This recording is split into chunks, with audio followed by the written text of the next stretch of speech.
ငါလုံနိုင်တယ်ဆိုတဲ့ယုံကြည်ချက်ကိုတိဆောက်နေဟိုင်းမင်္ဂလာပါတငယ်ချင်းတို့ရေကျွန်တော်တို့ဘဝမှာအခက်ခဲတွေစိန်ခေါ်မှုတွေကြုံလာတိုင်းငါမလုံနိုင်ဘူးဒါငါတော့မဟုတ်ဘူးဆိုတဲ့အတွေးတွေဝင်လာတတ်ပါတယ်ဒီနေ့မှာတော့ဒီအတွေးတွေကိုခြေမုံပြီးငါလုံနိုင်တယ်ဆိုတဲ့ခိုင်မာတဲ့ယုံကြည်ချက်တိဆောက်နေငါချက်ကိုမျှဝေပေးသွားမှာပါ3 မိနစ်လောက်နားထောင်ရုံနဲ့အသုံးတဲ့စီနဲ့နီလန်းလေးတွေပါအတိတ်အောင်မြင်မှုများကိုမှတ်တမ်းတင်ခြင်းမင်းရှင်ကကြော်လာခဲ့တဲ့အောင်မြင်မှုငယ်လေးတွေဥပမာစာမွေးပွဲအောင်တာလှုပ်ရှားတစ်ခုကိုအပိသက်နိုင်တာဒါမျိုးလေးတွေကိုချရေးပါဒါတွေကိုပြန်ကြည့်တိုင်းငါလုံနိုင်ခဲ့တဲ့အခုလည်းလုံနိုင်တယ်ဆိုတဲ့ခံစားချက်ကိုပြန်ရပါလိမ့်မယ်တင်းငယ်တဲ့အောင်မြင်မှုတွေကိုချီးကျူးပါကြီးကြီးမားမားမဟုတ်ပဲနေ့တိုင်းလုံနိုင်တဲ့ရီမန်းချက်ငယ်လေးတွေချပါဥပမာ10 မိနစ်အင်္ဂလိပ်စာလေ့လာတာလေ့ကျင့်ခန်း9 မိနစ်လုပ်တာအောင်မြင်တိုင်းကိုငါလုံနိုင်တယ်လို့ပြောပြီးချီးကျူးပါ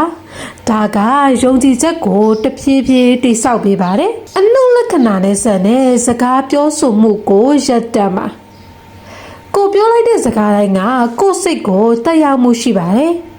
ငါမတက်ဘူးအစားငါစူးစမ်းကြည့်မယ်လို့ပြောပါစကလုံးတွေကိုပြောင်းလဲခြင်းကစိတ်ခွန်အားကိုပြောင်းသွားစေနိုင်ပါတယ်အောင်မြင်နေတဲ့လူတွေရဲ့ဇက်လံတွေကိုလေ့လာပါသူတို့ရဲ့ခီးကိုကြည့်ပါ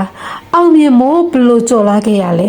သူတို့မှာရောငါလုံနိုင်တယ်ဆိုတဲ့ယုံကြည်ချက်ကိုဘလို့တိဆောက်ခဲ့လဲ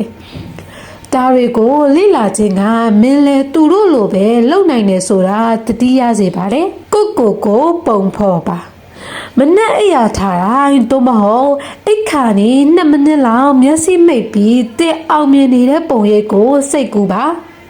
ဒီလိုပုံဖော်ခြင်းကအုံနောက်ကိုဒါဖြစ်နိုင်တယ်ဆိုပြီးယုံကြည်လာစေပါတယ်ဒီနည်းလမ်းလေးတွေကိုနေ့စဉ်ဘဝမှာလက်တွေ့ကျင့်သုံးကြည့်ပါငါလုံနိုင်တယ်ဆိုတဲ့ယုံကြည်ချက်ဟာတခါတည်းမရခဲ့ပေမဲ့တဖြည်းဖြည်းမွေးမြူရတဲ့အလေးအကျင့်ပါဒီနေ့ကစပြီးကိုယုံကြည်မှုတစ်ခုပေးကြည့်ပါဒီဗီဒီယိုလေးကို like လုပ်ပေးပါမင်းရဲ့ငါလုံနိုင်တယ်ဆိုတဲ့အတွေ့အကြုံလေးတွေကို comment မှာမျှဝေပေးပါ